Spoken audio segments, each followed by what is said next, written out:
Okay, so in this step, we're going to convert the WIM, the WIM file, into an ESD file.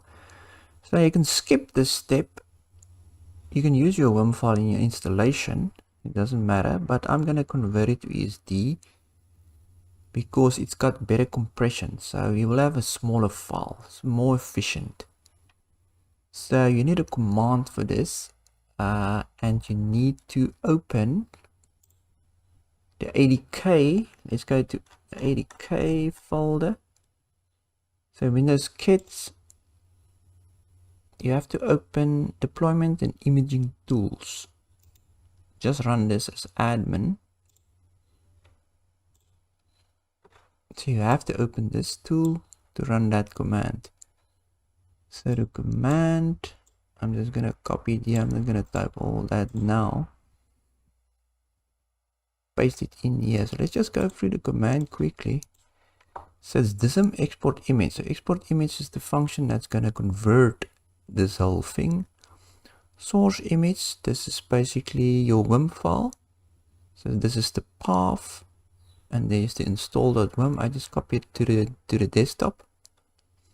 And then source index, that number there will actually specify which Windows you want. You want Windows Home or Pro.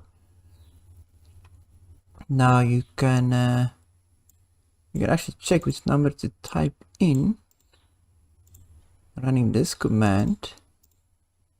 So in my case, mine is a bit stripped down. I think I've done something to the image before, but there's the index, so there will be more indexes and more detail. So I'll show you quickly a file how it should look, and you can just choose which one you want to install to convert to. Alright, where's my... Okay, so you can run that command to see which version or which index.